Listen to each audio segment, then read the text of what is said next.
So perfect na aming pambahin ka daw.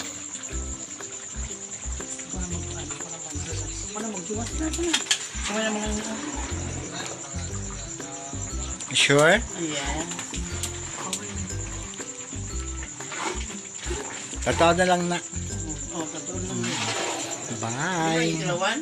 Natilawan na ako na siya. Okay na ang ano ni Ana. Thank you.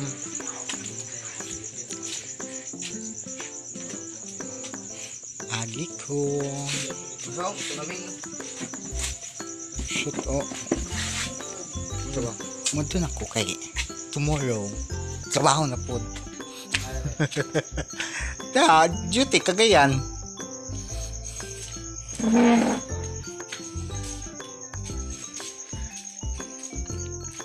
So, manamigluto sa imbutido o sa nagtatangan o humba.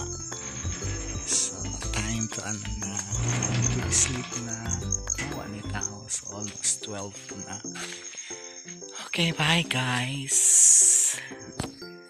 Next lang, magkita na tayo sa mga